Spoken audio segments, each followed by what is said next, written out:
ជំរាបសួរអ្នកទាំងអស់គ្នាពេលនេះយើងមកតាមដានរឿង One Piece បន្តទៀតមុននឹងចាប់ផ្ដើមសូមអ្នកទាំងអស់គ្នាជួយចុច like មួយរួចរាល់ហើយតើចាប់ផ្ដើមទាំងអស់គ្នានៅពេលនេះក្រុមរបស់ Luffy ធ្វើដំណើរទៅដល់តំបន់ Grand Line ហើយដើម្បីអាចចូលទៅ Grand Line បានពួកគេត្រូវធ្វើដំណើរឆ្លងកាត់ភ្នំមួយដែលមានឈ្មោះថា Reverse Mountain ប៉ុន្តែមុននឹងធ្វើដំណើរទៅកាន់ទីនោះពួកគេត្រូវការស្តុកស្បៀងអាហារបន្ថែមសិនទីប្រជុំជនដែលនៅជិតពួកគេបំផុតនៅពេលនោះមានទីតាំងនៅលើកោះមួយដែលគេហៅថា Lock Town អ្វីដែលធ្វើឲ្យ Luffy ចាប់អារម្មណ៍ខ្លាំងគឺ Lock Town ហ្នឹងគឺជាកន្លែងកំណើតរបស់ស្ដេចចៅសមុទ្រ Gold Roger ហើយក៏ជាកន្លែងដែលគេយកគាត់ទៅប្រហារជីវិតដែរទីក្រុងនោះធំខ្លាំងណាស់ហើយនៅពេលដែលពួកគេទៅដល់ពួកគេបានបំបែកគ្នាដើររកទិញសម្ភារៈប្រើប្រាស់រៀងៗខ្លួនចំណែក Luffy ខុសគេពេលទៅដល់ភ្លាមក៏រត់ទៅស្វែងរកមើលកន្លែងដែលគេប្រហារជីវិត Gold Roger ពេលនោះគាត់បានដើរទៅជួបជាមួយនឹងបរិយាម្នាក់ដែលជាមេកងម៉ារីននៅ Lock Town នឹងឈ្មោះ Captain Smoker ប៉ុន្តែ Luffy អត់ខ្វល់ថា Captain Smoker នឹងជានរណាទេគាត់គ្រាន់តែសុំសួរ Captain Smoker ថាកន្លែងដែលគេយកស្ដេចចោលសមុទ្រទៅប្រហារជីវិតនៅកន្លែងណាហើយ Captain Smoker ក៏មិនបានសួរអីពី Luffy ច្រើនដែរគ្រាន់តែប្រាប់ Luffy ឲ្យដើរតាមផ្សែងបរិយារបស់គាត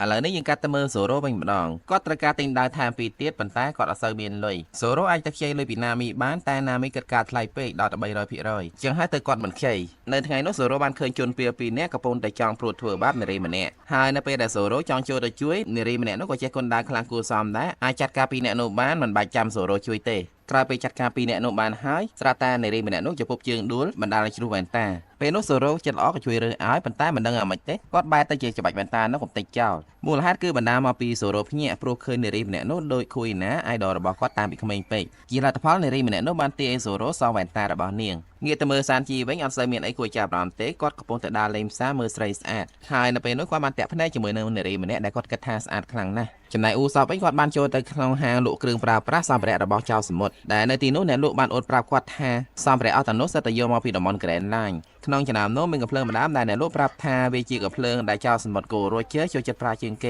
េកន្លែងទៅមើល Nami វិញនាងបានចូលទៅហាងលក់សម្លៀកបំពាក់មួយកន្លែងហើយនាងបានសុំលសម្លៀកបំពាក់គេអស់ចិត្តមួយហាងហើយតែនាងអត់ទិញទេឥឡូវយើងត្រឡប់ទៅមើល Luffy វិញម្ដងដែលពេលនេះគាត់កំពុងតែដើរវិញផ្លូវពេលទៅដល់កន្លែងមួយគាត់បានឃើញកន្លែងលក់ស្រាមួយឈ្មោះ Gold Roger ហើយក៏ដើរចូលទៅមើលនៅទីនោះ Luffy ឃើញតែអ៊ំចាស់ម្នាក់ដែលជាម្ចាស់ហាងនៅលើតុរបស់អ៊ំប្រុសនោះមានក្បាលខ្មោចធំមួយដែល Luffy ចាប់អារម្មណ៍ខ្លាំងណាស់ពេលនោះអ៊ំប្រុសម្ចាស់ហាងបានប្រាប់ Luffy ថាក្បាលនោះគឺជារបស់ចៅសមុទ្រដ៏ខ្លាំងម្នាក់ឈ្មោះ Killer Giant ប៉ុន្តែទោះបីជាគាត់ខ្លាំងយ៉ាងណាក៏មិនឈ្នះ Gold Roger ដែរថាស្នាមនៅលើក្បាលហ្នឹងគឺស្នាមដែល Gold Roger សម្រាប់គាត់ពេលនោះអ៊ំប្រុសម្ចាស់ហាងបាននិយាយទៅសារពី Gold Roger ប្រាប់ Luffy ច្រើនរឿងទៀតធ្វើ Luffy រំភើបចិត្តណាស់ហើយប្រាប់អ៊ំប្រុសនោះថាគាត់នឹងចូលទៅក្នុងតំបន់ Grand Line រកកំណត់ One Piece ឲ្យឃើញហើយធ្វើជាស្ដេចចៅសមុទ្រដោយ Gold Roger អញ្ចឹងភាពក្លាហានរបស់ Luffy បានធ្វើឲ្យអ៊ំប្រុសម្ចាស់ហាងមើលឃើញ Luffy ទៅជា Gold Roger ហើយគាត់ដូចជាមានអារម្មណ៍ជឿថា Luffy អាចធ្វើបានបន្ទាប់ពី Luffy ចេញពីហាងទៅបានមកស្ទុះ Captain Smoker ដែលជាមេកងម៉ារីនប្រចាំ Lock Town បានទៅដល់លោកអ៊ំម្ចាស់ហាងអត់ចូលចិត្ត Captain Smoker ទេដោយសារតែ Captain Smoker នឹងចាប់ចោលសមុទ្រអស់ពី Lock Town ធ្វើគាត់បាត់បង់ភ្ញៀវហើយត្រូវបិទហាងចំណែក Captain Smoker ពិតមែនតែគាត់អត់ចូលចិត្តចោលសមុទ្រតែគាត់ក៏មានការគោរពស្ញប់ស្ញែងចំពោះវីរភាពហើយនិងភាពក្លាហានរបស់ Gold Roger ដែរកាលពី22ឆ្នាំមុនពេលដែលគេយក Gold Roger ទៅប្រហារជីវិត Captain Smoker ដែលកាលនោះគាត់នៅក្មេងក៏បានទៅឈរមើលផងដែរហើយគាត់ចាប់អារម្មណ៍ថា Gold Roger អត់មានខ្លាចអីសូម្បីតែបន្តិចតាមធម្មតាទោះបីជាចោលសមុទ្រខ្លាំងយ៉ាងណាពេលឡើងដល់វេទិកាប្រហារជីវិតហើយគឺភ័យញ័រហើយស្លេកប៉ែតែ Gold Roger អត់អញ្ចឹងទេទឹកមុខរបស់គាត់នៅតែញញឹមញញែមដដែលនៅថ្ងៃនោះក្រោយពេលម៉ារីនចាក់សម្លាប់ Gold Roger ហើយប្រជាជនបាននាំគ្នាហូរកញ្ជ្រៀវសើចសប្បាយដោយសារតែមានអ្នកខ្លះគិតថាលែងមានចោលសមុទ្រទៀតហើយប៉ុន្តែមិនមែនចឹងឡើយចោលសមុទ្រកើតកាន់តែច្រើនព្រោះពួកគេចង់ស្វែងរកកំណត់ One Piece ត្រឡប់មកក្នុងហាងវិញពេលនោះមានកូនម៉ារីនម្នាក់បានយក poster ស្វែងរកចាប់ខ្លួន Luffy ទៅឲ្យម្ចាស់ហាងដើម្បីបិទក្នុងហាងពេលឃើញរូបរបស់ Luffy Captain Smoker ភ្ញាក់ផ្អើលណាស់ព្រោះ Luffy ទៅមកសួរផ្លូវគាត់នៅមុននឹងទេហើយគាត់ដឹងថាពេលនេះគាត់អាចទៅចាប់ Luffy នៅកន្លែងណាតាមទៅមើល Luffy វិញពេលនេះគាត់បានធ្វើដំណើរទៅដល់កន្លែងដែល Gold Roger ត្រូវបានគេប្រហារជីវិតហើយ Luffy ចង់ដឹងថាមុនពេលស្លាប់ Gold Roger មើលឃើញអីខ្លះអញ្ចឹងគាត់ក៏តោងឡើងទៅលើវេទិកានោះដើម្បីមើលពេលនោះផងដែរ Captain Smoker បានទៅដល់ហើយគាត់បានប្រកាសចាប់ខ្លួន Luffy គាត់ប្រាប់ Luffy ទៀតថាបើសិនជាចង់ចូលទៅ Grand Line តើតា Luffy ឆ្លងកាត់គាត់សិននៅពេលដែលលឺអញ្ចឹង Luffy អត់មានជម្រើសទេមានតែប្រយុទ្ធគ្នាជាមួយ Captain Smoker ការប៉ះទង្គិចគ្នានៅពេលនោះ Luffy វាយអត់ឈ្នះ Captain Smoker ទេប៉ុន្តែមិនដឹងថា Luffy ប្រើក្បាច់ស្អីគាត់ទេដែលអាក្បាច់មួយនឹងបានកវីក្បត់គាត់ហោះគេចចេញពីទីនោះបន្តមកសាច់រឿងបានកាត់ទៅមើល Zoro វិញនារីម្នាក់ដែលគាត់ធ្វើឲ្យខូចវ៉ែនតាបានទាគាត់ឲ្យសងវ៉ែនតាវិញហើយដោយសារតែ Zoro អត់មានលុយនាងក៏បាននាំគាត់ទៅធ្វើការដើម្បីកាត់អំណុលនារីម្នាក់នោះមានឈ្មោះថា Tatsuki ហើយនាងគឺជាម៉ារីនម្នាក់ដែលមានតំណែងខ្ពស់គួរសមដែរតែនៅក្រោមបង្គាប់ Captain Smoker ទេ ការងារដែលថាស៊ីគីឲ្យសូរ៉ូធ្វើនៅពេលនោះគឺការងារបោសសម្អាតអនាម័យអីហ្នឹងហើយសូរ៉ូក៏យល់ព្រមធ្វើអត់មានប្រកែកអីទេពេលគាត់បោះជួសទៅដល់បន្ទប់មួយគាត់បានឃើញថាស៊ីគីកំពុងតែបង្រៀនក្បាច់ដើរទៅកងបរិញ្ញាផ្សេងទៀតហើយថាស៊ីគីនឹងមើលទៅពិតជាដូចគួរឯណាខ្លាំងណាស់ពេលនោះស្រាប់តែមានកងបរិញ្ញា2នាក់ឃើញសូរ៉ូហើយដឹងថាសូរ៉ូនៅក្រុមជាមួយលូហ្វីក៏ចង់ចាប់គាត់ប៉ុន្តែសូរ៉ូបានវាយពួកគេស្លាប់ហើយគេចខ្លួនចេញពីទីនោះបាត់ទៅបន្ទាប់មកសូរ៉ូបានទៅហាងលក់ដាវដើម្បីរកទិញដាវថែម2ទៀតសូរ៉ូអត់សូវមានលុយទេអញ្ចឹងហើយទៅគាត់រកតែដាវណាដែលមានតម្លៃត្រឹមតែ 50,000 តែប៉ុណ្ណោះពេលនោះអ្នកលក់ដាវឃើញដាវសរបស់សូរ៉ូក៏ចាប់អារម្មណ៍ហើយសុំមើលពេលមើលហើយអ្នកលក់ម្នាក់នោះបានសុំទិញដាវរបស់សូរ៉ូក្នុងតម្លៃ 80,000 ចៃដន្យណាស់ថាស៊ីគីក៏បានទៅហាងនោះផងដែរដើម្បីយកដាវរបស់នាងដែលផ្ញើឲ្យគេសលៀងពេលឃើញសូរ៉ូនាងអត់មានការភ្ញាក់ផ្អើលទេការដែលមានគេលួចវាយប្រហារមនុស្សនៅមន្ទីរកងបរិញ្ញានាងអត់គិតថាសូរ៉ូជាអ្នកធ្វើទេពេលបានឃើញដាវរបស់សូរ៉ូនាងដឹងភ្លាមថាដាវនោះមានឈ្មោះថាវ៉ាដូអ៊ីឈីមុនជីហើយតម្លៃរបស់វាប្រហែលជា10 លានការដែលនាងនិយាយកាន់តែច្រើនធ្វើឲ្យអ្នកលក់កាន់តែខឹងព្រោះគាត់គិតថាគាត់បាត់ឱកាសរកស៊ីពេលនោះអ្នកលក់ព្រមលក់ដាវឲ្យសូរ៉ូក្នុងតម្លៃទាបជាងទីផ្សារគឺម្ដង 50,000 ហើយឲ្យសូរ៉ូដើរត្រូវខ្លួនឯងទៅនៅកលៀនជាងនោះពេលដែលសូរ៉ូកំពុងតែរើដាវថាស៊ីគីបានឆ្ងល់ហើយសួរគាត់ថាគាត់ចង់ប្រើដាវអីដល់តែ3ចង់ធ្វើដូចសូរ៉ូមែនសូមបញ្ជាក់ផងដែរថានៅពេលហ្នឹងថាស៊ីគីអត់ដឹងទេថាមនុស្សដែលនាងកំពុងតែនិយាយជាមួយហ្នឹងគឺសូរ៉ូហើយសូរ៉ូក៏បានបកស្រាយថាគាត់ជាសូរ៉ូដែរបន្ទាប់មកសូរ៉ូរើបានដាវមួយដែលពិសេសខ្លាំងណាស់ហើយថាស៊ីគីឆែកមើលដឹងថាដាវនោះមានឈ្មោះថា Kitetsu វាគឺជាដាវល្អមួយដែលតម្លៃរបស់វាប្រហែលជា1 លាននោះមិនដឹងថាហេតុអីបានអ្នកលក់ព្រមលក់វាត្រឹម 50,000 ពេលនោះអ្នកលក់បានបដូរចិត្តឈប់លក់ដាវនោះឲ្យសូរ៉ូវិញមិនមែនមកពីគាត់គិតតម្លៃខុសទេគឺដោយសារតែដាវនោះមានបណ្ដាសាអ្នកលក់ប្រាប់ថាកន្លងមកម្ចាស់ដាវ Kitetsu ហ្នឹងសិតតែជាមនុស្សសយហើយពួកគេរួមមិនសូវបានយូរទ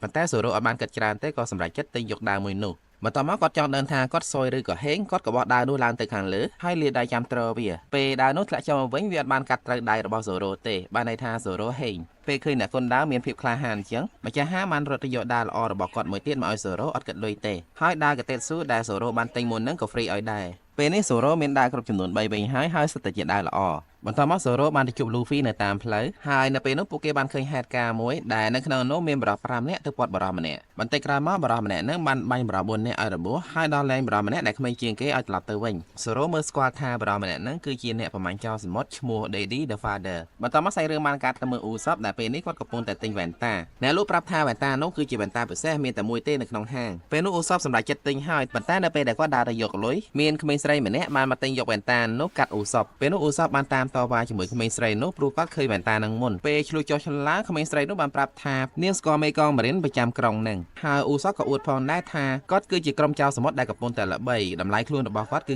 30 លានសយខ្លាំងណាស់ Daddy the Father ដែលជាអ្នកប្រមាញ់ចៅសមុទ្របានទៅដល់ទីនោះល្មមគាត់គឺជាប៉ារបស់ក្មេងស្រីដែលកំពុងតែឆ្លុះជាមួយអ៊ូសបនឹងនៅពេលហ្នឹងគាត់បានឆែក poster របស់គាត់ចង់ដឹងថាការដែលអ៊ូសបនិយាយថាខ្លួនរបស់គាត់មានតម្លៃដល់ទៅ30 លានហ្នឹងពិតមែនអត់ដល់ពេលគាត់ឆែកមើលទៅឃើញក្រុមរបស់ Luffy ដែលមានតម្លៃ30 លានហើយនៅក្នុង poster នោះក៏មានរូបរបស់អ៊ូសបនៅ background ដែរនៅពេលនោះអ៊ូសបបាននិយាយគម្រាមកុហក Daddy the Father ថា Luffy មេរបស់គាត់កាចខ្លាំងណាស់បើសិនជាចង់សុកខ្លួនហើយមិនចង់ងាប់ចោលកូនទេឆាប់បកគោលបែនតាយគាត់តែគាត់នឹងបង់លុយឲ្យមិនមែន plan ទេពេលនោះ Daddy the Father បានបោះកាភ្លើមួយឲ្យអ៊ូសបដើម្បីប្រកួតបាញ់គ្នាមួយទល់មួយជាមួយគាត់ហើយអ៊ូសបអត់ចោលទេព្រោះវាក៏ជាជំនាញរបស់គាត់ដែរប៉ុន្តែនៅពេលដែល Daddy the Father បង្ហាញកាភ្លើងចំនួន30នៅលើខ្លួនរបស់គាត់អ៊ូសបភ័យខ្លាំងណាស់ព្រោះគាត់ទំដឹងថាគាត់នឹងត្រូវប្រកួតជាមួយនឹង Daddy the Father បន្ទាប់មកនៅពេលការប្រកួតចាប់ផ្ដើមមានប្រជាជនជាច្រើនបាននាំគ្នាទៅឈរមើលហើយនៅក្នុងចំណោមនោះក៏មានណាមីម្នាក់ផងដែរពេលនោះមានអ្នកមើលខ្លះបាននិយាយចំអកឲ្យអ៊ូសបថាមិនបាច់ឲ្យគាត់ព្រួយបារម្ភទេព្រោះពួកគេបានជីករណ្ដៅធ្វើភ្នូឲ្យគាត់រួចហើយលក្ខខណ្ឌនៃការប្រកួតពេលនោះងាយយល់ទេគឺពួកគេត្រូវដើរម្នាក់ដល់ចំហៀនហើយបាញ់ពេលនោះអ៊ូសបដឹងថាចាញ់ក៏បោកក្របបែកផ្សែងចង់រត់តែត្រូវបាន Daddy the Father បាញ់ឲ្យជ្រុះកំភ្លើងពីដៃអ្នកដែលទៅចូលរួមមើលការប្រកួតនៅលើកនោះសុទ្ធតែនិយាយថាអ៊ូសបគឺជាមនុស្សដែលកំសាកជាងគេបំផុតតាំងពីដើមមកពួកគេមិនដែលឃើញទេពេលនោះអ៊ូសបបានលុតជង្គង់វល់ Daddy the Father កុំឲ្យសម្លាប់គាត់តែជួយមិនបានទេតាមច្បាប់នៃការប្រកួតអ្នកចាញ់ត្រូវតែស្លាប់នៅពេលនោះណាមីក៏ចូលទៅជួយគាត់ហើយពេលលឺណាមីហៅឈ្មោះរបស់អ៊ូសប Daddy the Father សង្ស័យថាអ៊ូសបនឹងគឺជាកូនរបស់យ៉ាសបដែលនៅក្រុមជាមួយឆេងតទៅពេលគាត់សួរនាំទៅតាមពិតគឺអញ្ចឹងមែនពេលនោះ Daddy the Father បានយករឿងមួយដែលគាត់មិនដែលនិយាយប្រាប់នរណាគេទេមកប្រាប់អ៊ូសប